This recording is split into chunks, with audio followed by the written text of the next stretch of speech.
Hello, everyone. This is going to be I want to say a talking head podcast. It is going to be more than likely an hour long, at least, just to warn you from the outset.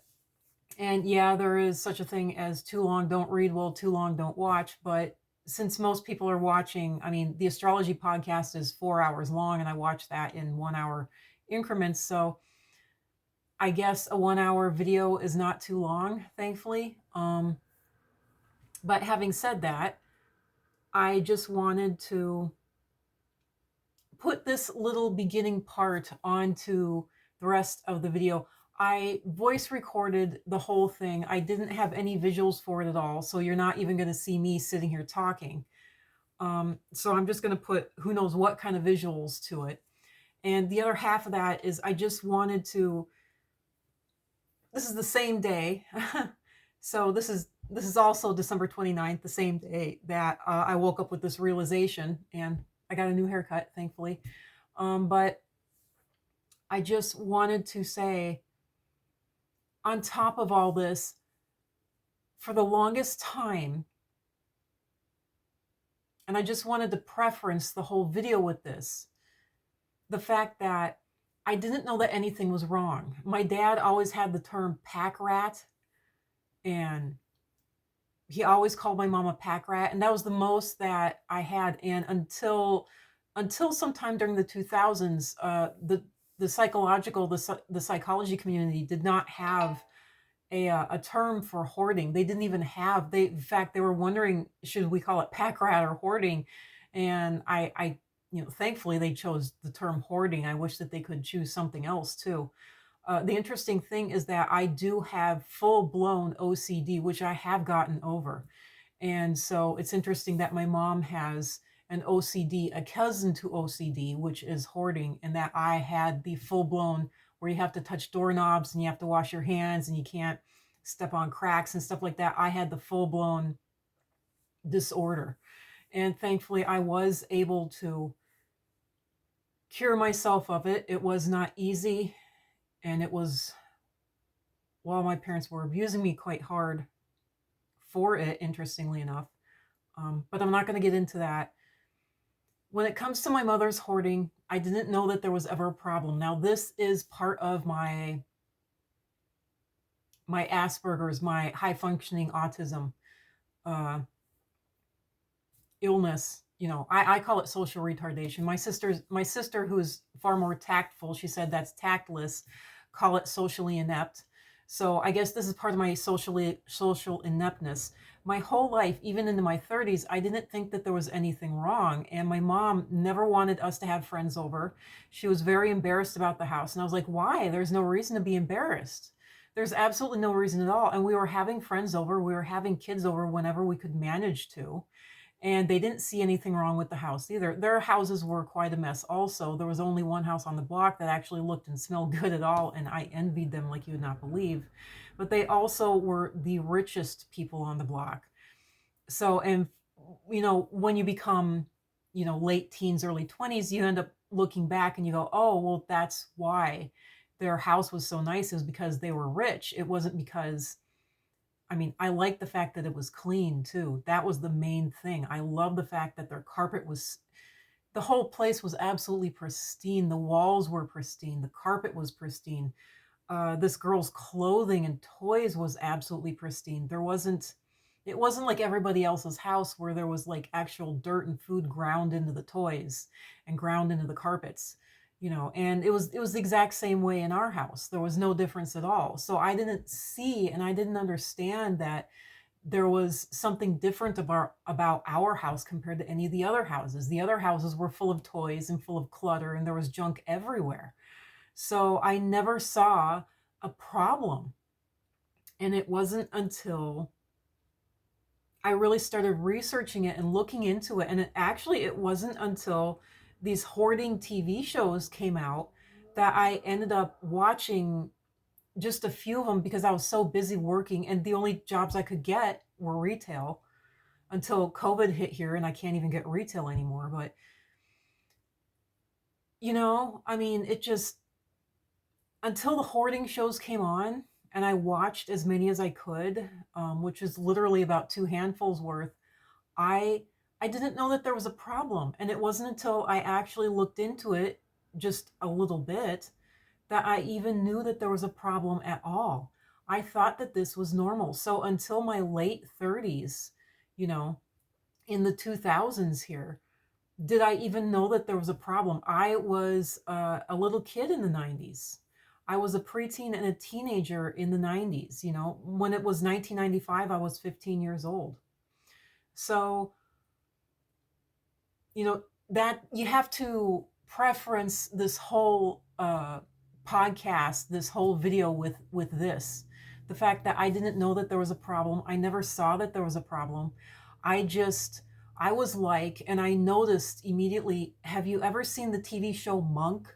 Where there's this guy who is, and I just recently found this TV show Monk within like last year, 2001, and it's the greatest show I've ever run into. I'm absolutely a fan of the character Monk and the TV show Monk.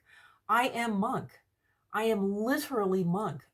You name it, I have to clean it. I can't stand anything to be filthy. And I know it's because I became horrifically ill with some very bad physical ailments at the age of 9. And they just progressively got worse. One ailment led to another, and it got worse and worse. And my mom, interestingly enough, she was always into medical. And in fact, she ended up being one of the lead secretaries in the 70s for the medical wings of the University of Minnesota. And so she ended up learning a whole lot of medical stuff. She wanted to be a nurse when she was young. She even took, these tests that you give you in school, and it said that you could be a neurosurgeon. And she wanted that very badly. She always wanted to go into medical. I, being like my father, never wanted to go into medical. I am grossed out by that. I couldn't take blood until I was much older. Uh, and then and I started studying for nursing, and I was able to take large amounts of blood then, but then I couldn't take seeing organs. I just that was I and reading the nursing handbook, the nursing dictionary, where there's nothing but organs and diseases in it, is very difficult. I did get to the point where I was able to actually eat lunch and read that, but interestingly enough, my mom, knowing medical and learning it and being so interested and fascinated and just studying on every last moment of free time that she had, she actually said, if you have a sick person, if you want to be well, you have to keep the environment clean. You actually have to keep it sterilized and sanitary. And so I just clung onto that, clamped onto it tightly, just like a clam, just clammed onto it.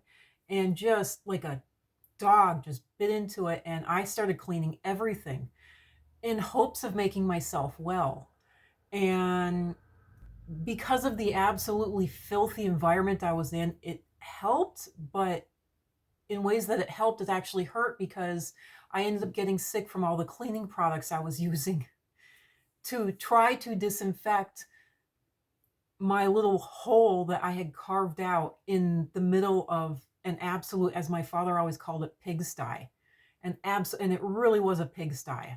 And interestingly enough, my mom actually used that word too, pigsty. And oddly enough, she ended up, even to this day, she claims that all of her hoarding mess, even though I've moved out many times over, stretches at a time, I'm not even going to go into it. And I've visited during those stretches, and I've done what I could for dishes and laundry for her, but I've left the rest of it to her. She blames all of us kids for the mess in her house. She says that all of this is our causing, our problem, and our fault. It's not her fault. It's just my fault, mainly because I'm the one that hangs around the most. And then it was my niece's fault because she also hung around the most. It was completely the niece, my niece, her granddaughter, is completely her granddaughter's fault. Her granddaughter, who's not only handicapped, but she can't talk, and she wasn't even able to walk there for a very long time. It was her granddaughter's fault that the house was such a mess. And it was her granddaughter's fault that there were dirty diapers everywhere, not the fact that she refused to take out the garbage, not the fact that my mother refused to take out the garbage, not the fact that my father even refused to take out the garbage. It was my niece's fault for actually going to the bathroom, and then it was even my fault for even changing her diaper. So it would just insane things like this. And being like Monk, the TV show character, if you don't know the TV show Monk, look it up. Please just look it up. Played by Tony Shalhoub. I absolutely love that show. But if you take someone like that and you put them in a place that is literally, as my father has called it, a garbage scow, all these terms are coming up as I'm speaking here that my father has used and my mother has used. But my mother has said that all of this stuff is my fault and it's my mess. It's my brother's fault and my brother's mess. It's my sister's fault. It goes on. All the kids, but especially the ones that have, because of financial reasons and whatnot, we've had to stick around home the most, or we've actually cared about her. I'm the last one. And it's because I'm the oldest. I know it is, but I'm the last one to actually care at all. So that, and because of being the oldest, my parents really ingrained it into me. You're the oldest. You have to carry on this family name, and you have to carry the burden of this family. And it's now falling on my head to try to figure out, even though I have absolutely no savings or anything, how in the world am I going to put them into a nursing home? So yeah. Anyway, that all aside, here is the podcast that I recorded. And it's just more explanation and more realizations that I had. And I don't know what else to say other than, here we go. And that's it for now. So, yeah. Here's the podcast.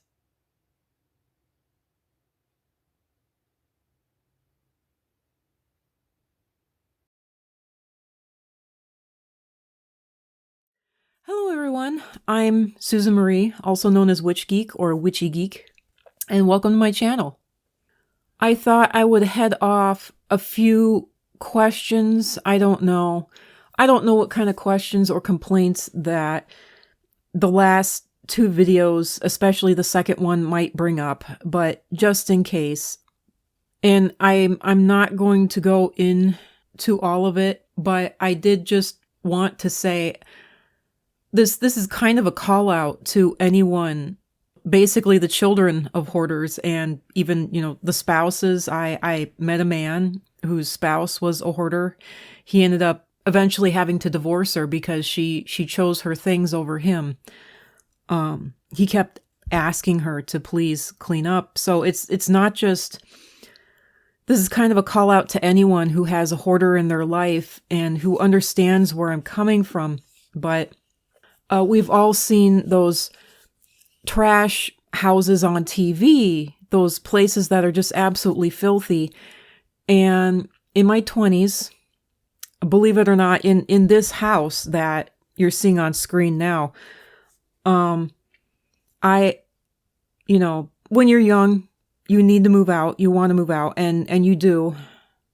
And my mother has had a thing, and I think my father is a partial hoarder too. But my mom is the main culprit of this.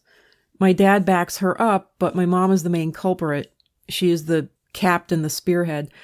And I ended up realizing in my 20s that she was hoarding cats.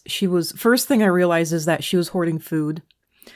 And then I realized she was hoarding cats and any other stray animals and whatnot. And then I ended up realizing that she was also hoarding us kids, if you can understand that at all. She did not want anyone to move out. She didn't want my sister, my brother, me, anyone to move out.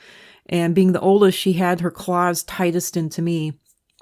But I was always cleaning, and in my 20s, I managed to move out. And this, I'm not going to go into all the particulars, but this is basically what happened. I officially moved out for 9 months, and the reason it only lasted 9 months, in big part, was because my sister, she had a child that my mother said she would take care of. And I didn't return for 9 months. I was completely gone. I didn't get any, I kind of cut myself clean of the whole situation. I didn't, because I came back after 9 months, but I left. And after 9 months, or at least I'm told it was 9 months, it could have been 12, but after about 9 months, I came back for a visit. And this place had become one of those houses you see on TV. And my niece was living in that. And my sister was clearly fine with it because she was scrambling, trying to make a living for herself. But I couldn't allow my mother or my niece to live like that. I just couldn't. And so I started cleaning, and with cleaning, you get so worn out that you end up moving in. And with cleaning, I ended up having to take care of my niece. And so all of my time was kept up with cleaning and my niece, and I ended up having to give up my jobs. And that's what happened.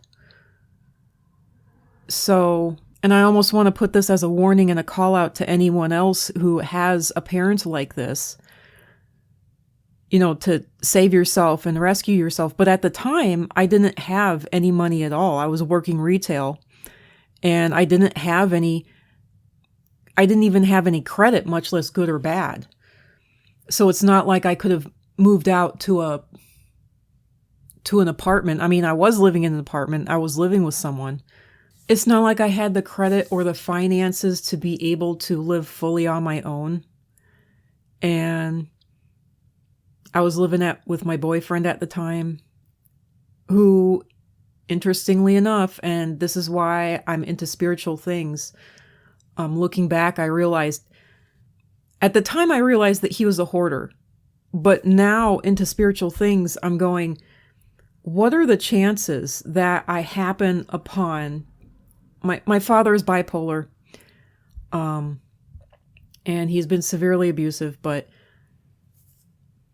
what are the chances that I would happen upon another person who was bipolar and a hoarder in one person? He was the combination of both my parents in one, in his own special ways. With all this trying not to say more, I keep on saying more. So I think I'm going to leave it at that right now. But for anyone out there who has a hoarder in their life, whether it be a spouse, whether it be a parent, whether it be a sibling, I do have a sibling that's a hoarder, whether it's a friend, whoever it may be, it's like having a friend who's addicted to drugs or someone who's addicted to alcohol. You have my sympathies, and I'm sorry. And I'm sorry that the world gives voice and weight to these people who are hoarders when they actually need help. They need help breaking their addictions. They need help putting love in themselves. And arguably, and yes, you can easily argue against this, but they need to be putting their love into people rather than physical things, because that's exactly what they're doing. And they're valuing, at the heart of it, money and physical things over even their own blood, their own children. And you have my sympathy. And come talk to me, please, because I need someone to talk with. But yeah, I wanted to make this video saying, well, why haven't you gotten out of that situation? Why haven't... It's multifold. I'm very physically ill. I haven't been able to work since the pandemic started. And the other problem with that is, the main overarching problem is I have been afraid to move out. just this morning on my birthday, I woke up with this revelation. The actual honest truth has been, I have been terrified to move out because I know exactly what's going to happen. This whole place is going to turn into one of those trash houses on TV. When I moved out after 9 months, I came back. I thought it was about at least 10 to 12 months, but my mom said that I was gone for 9 months, and I believe her. Even though she has not been good with time at all or measurements, I do believe her because it was a wild ride, let me tell you. And it's good that I got out of that relationship. It's very good, but to return home to this wasn't good. The dishes, she had been making food and not doing the dishes. There were bugs and food all over everything. There was laundry and bugs and food on the floor. There was no place to walk. You had to walk on top of papers and stuff that she was getting very upset with her niece for crawling. She was getting very upset with her granddaughter, my niece, for crawling on top of stuff that she didn't want broken. And it was just horrible. Absolutely horrible. She cared more about her things being broken than she cared about her own granddaughter. And I just couldn't deal with that. And you can say, why didn't you get the authorities involved? Well, when I was 15, and I am going to name names here. It was in Oklahoma, in Yukon, Oklahoma specifically. When I was 15, my parents had joined a cult and they were abusing me horrifically. I'm not going to get into it. I called the cops over and over again and they did not save me. And the cops saw the garage. The garage was full of animal feces. It was full of junk. It was piled up to the ceiling. And yet the cops left me in that situation. So when it comes to calling the authorities, that was when I was 15 and I kept calling them to save me. I actually got a teacher that nearly saved me and he wasn't able to do it. Literally some guy supposedly from California came down and checked my parents out for occult activity and decided to write us all off. I don't know what is on my dad's military record because he was in the Navy. But there is something on his record that gives him like Men in Black immunity. And I mean, like the extraterrestrials, oh no, the Men in Black visited me. He has that kind of immunity, literally, because he had that kind of clearance in the Navy. He always repeats how he was a tack hand at San Nicolas Island and Point Mugu out in California and all this weird stuff. I don't know. He has that grilled into my brain by now. So... And he talks about those days like he actually enjoyed them, which is very interesting, knowing the things that happened to him there. So I don't know what to think. He does have a severe case of PTSD. He's had it his whole life. He denies all of it. And my mom, just like her mother before her, denies it too. Her mother before her had a husband who was a perpetual alcoholic, just a terrible drunk, to the point where the family just knows that he drank himself into heart disease. I don't know if that's true. I think you have to be genetically prone to heart disease first. But whether he drank himself into heart disease or not, his wife, my grandmother, absolutely denied that he was an alcoholic and denied that he was drinking even while he was putting away whole bottles of wine, champagne, anything at all he could get his hands on. Entire crates of beer. And my mother is the same with my father. Whether he's a dry drunk or a wet drunk, she denies that he's abusive, that he's manipulative, that he's all these horrible things. And I don't blame her for her hoarding and trying to build a protective wall, at least emotionally, between herself and him. But it just makes the situation worse. And so, I don't know. There's a lot to unpack here. And I wasn't going to get into any of that. But that's why I didn't call the authorities. because when I was young, there was more than enough to save me and protect me and save and protect my brother and sister. And the authorities didn't do anything. And thankfully, at least in my subconscious, even though I am Asperger's, even though I am high-functioning autistic, and I call myself socially retarded because I am, even though I'm socially retarded, there was something rolling around in the back of my mind, thankfully, because I didn't realize this until my 40s here, that said, the authorities they won't do anything for you. And they don't. When they come upon a truly bad situation, unless they can blame the victims, they don't save anyone. And that case of children out in California and the horrific adoptive parents that they were put into proves it right there. I forget what the name of that family is. They had like 1,000,001 kids. It was really bad. Anyway, I don't know. I just had that revelation. So there you go. I said a whole lot more here than I was expecting to, and since, at least for my counter, it's already hit the 19-minute mark, I guess this podcast is going to go over into the 20-minute mark. I don't know how much, if at all, I'm going to be able to cut out, but I didn't mean for it to go 20 minutes. But I just thought that I would record this revelation because I'm having revelations and I'm forgetting them, and it's because of the head injuries I've sustained from the abuse when my parents were in that cult. Interestingly enough, it was a cult that was just starting to get off the ground, but still, they really liked my parents because at the time my parents had money.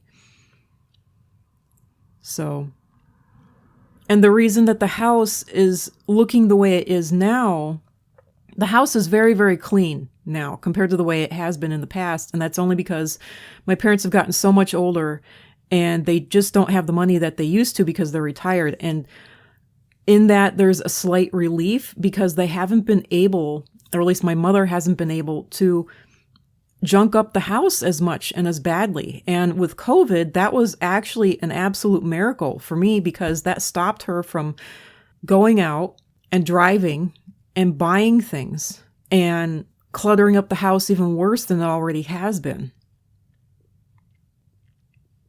So this is clearly a multi-layered problem. There's no such thing as, just a two-dimensional flat person, life, existence, or problem.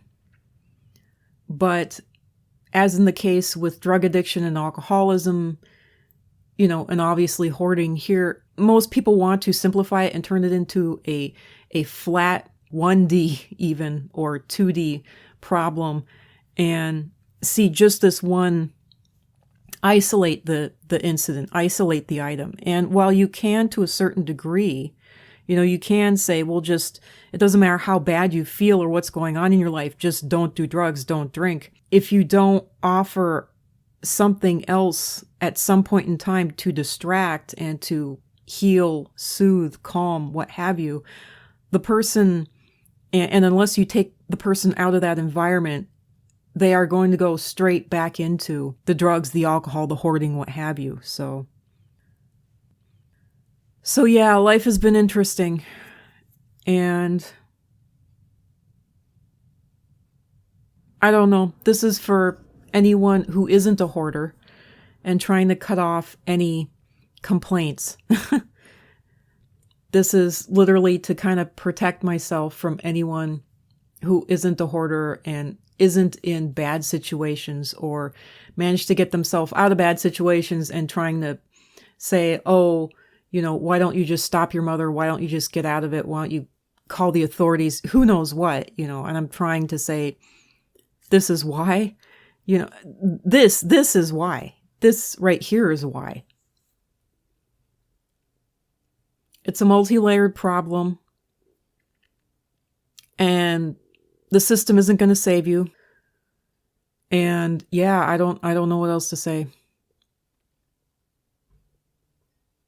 But also in this, I'm hoping that for the people who understand, and for the people who love hoarders and just wish that they would not hoard, for the people who, if you love an alcoholic and just wish that they wouldn't be an alcoholic, if you love a drug addict and wish that they wouldn't be a drug addict, it's the exact same thing. For the people who are loving and understanding and kind out there, please contact me. Leave a comment. Let me know that you exist, because I'm really worried about the shit hitting the fan. If any of these videos blow up, the shit will hit the fan. And I am quite worried about that. And I hope that these videos do go viral, because I would like to open up this conversation, and I'd like to open up my world, and I would like to fix the problem. I really would.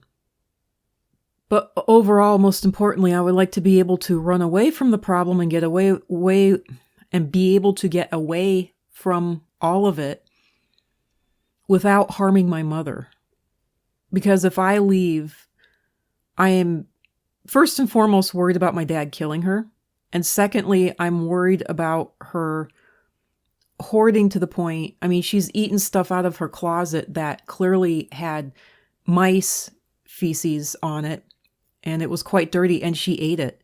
I told her not to. I told her to throw it out. And it gets violent around here whenever I take anything away from her. It gets very violent. And a lot of hoarders would agree with not taking whatever it is away from them. So you can see how I'm very much caught in the quagmire here. And since the authorities are not willing to help, and they never have been, what can you do? And there's no money for counseling of any kind. And my resources are completely depleted, which is why I'm here in the first place. So, there's no savings. There's no anything. There's nothing. I have absolutely nothing. If I wasn't flat on my back, which I literally was there for far too long, I wouldn't be here in the first place. But in being here, it is causing this place to be clean like it would not be clean. And it is causing my mother to be healthy like she would not be. And not only that, but she's gotten so old that she's no longer feeding herself. I was having to do all the cooking before, but now I'm really having to do the cooking. I'm having to feed her every day. I'm having to make sure that she gets breakfast and that she eats it. She's 75. My dad is 80. So, yeah. I wish I could get them to just do the fastest and easiest thing, which is just sell the house to me for $1, and then I can liquidate this place to put them into a nursing home. But my mom is dead set against nursing homes. And maybe because in the back of her mind, she knows that once she's put in a nursing home, she can no longer hoard. That's just not going to happen anymore. And I think that's her, it's like alcoholism. It's like her hoarding allism, saying, no, don't kill me off. It's like a demon fighting for life through her and in her. So it's a real question. And then the other half of that is, how's my dad going to handle not being able to drink any longer? So they're both equally not wanting to be put away. And it's because they both have vices that they're not willing to give up on. So.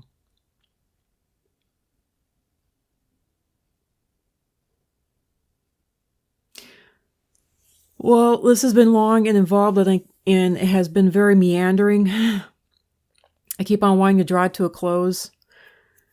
And so, yeah, if nothing else, this is a memory for me. The reason I haven't left is because I knew the state of this place, and I saw how terrible it became just in the 9 months that I turned my back on it, and I lived my own life for a little while. And it was so horrific and so terrible that I haven't dared turn my back on it ever again. And it is literally a sandpit. It's a sucking black hole of a void, and it's just a vacuum cleaner that sucks you in and it doesn't let you out. There is no getting out of this. And that is just the way it is. And To anyone else that has to put up with a hoarder in their life, you have my sympathies, and it's all right if you get sucked in. It's all right if you get sucked in over and over and over again.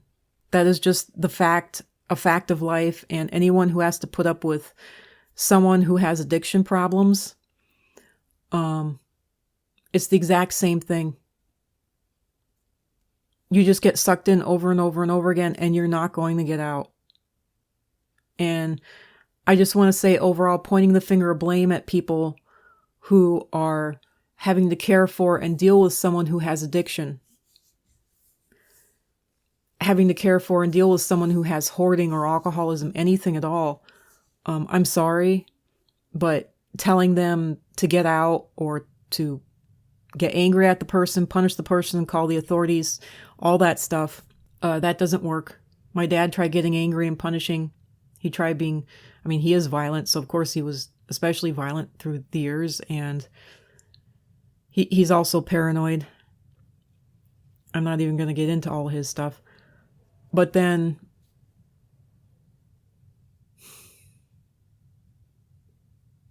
I don't know what else to say. All I can think of is please love me and accept me and like me despite my mother and despite the clear problems that you're going to see here. Please, because everyone has hated me because of the clear problems, because of my mother and my father's violent temper. So I don't know why people would hate me because of my parents' actions, but being the oldest, I guess it's to be expected. I know I don't understand it because I am Asperger's and because I am socially retarded. But yeah. So please forgive me for my parents' sins. And please accept me despite my parents' sins. And please love me despite my parents' sins. And please don't point the finger of blame at me, because that's all anyone has ever done. They said, oh, your mother's hoarding is your problem. Your father's abuse is your problem. And I'm not the one doing these things. I'm not the one doing any of these things. Yet I'm blamed for them, so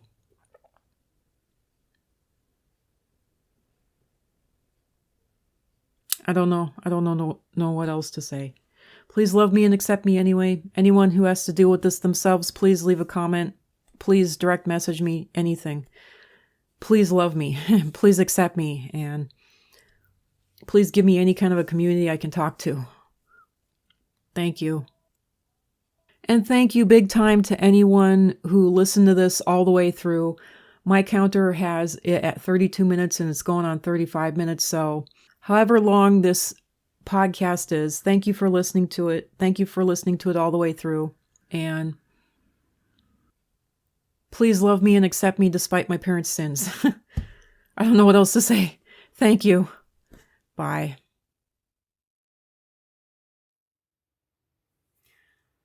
Hi. I know I said goodbye on the last little bit of it, but I thought I would just kind of close this whole thing out. Thank you for sticking with me. Thank you especially for sticking with me all the way to the end here and for actually being able to see my lovely new haircut that I got today again. And that's the only little bit of happiness that I can put into any of this is the nice haircut that I managed to get myself for my birthday. I managed to get a shower. I managed to get a haircut. And yay. So I don't know what else to say other than anyone who's stuck with me all the way to the end of this, you get 1,000 points. You literally get 1,000 points. Thank you for hanging on. Thank you for hanging on to the bitter end. And thank you for sticking around. And I hope that this explains a little bit more. I hope that this has opened your mind and educated you. I hope that this has educated you not just to hoarding, but to life itself. And that's what I'm hoping to do on this channel. Open people's minds, educate them, give them realizations that they haven't had before, give them knowledge that they haven't had before, and give them knowledge that they are very much, I can guarantee you, are denying. They don't want to admit to any of this. So hopefully you, the viewer, are not one of those who are in denial since you're here anyway. Hopefully you'll be able to open your mind, open your life. I don't know what else to say, but yeah, thanks for sticking with me to the end. And here's hoping that my life gets better and that I can fix this hoarding problem. And whenever you're watching this, since I'm recording this at the end of the year, December 29th, here's hoping to a whole new year, and especially after watching this video, whoever does. So thanks for sticking with it, and see you on the next podcast. Bye.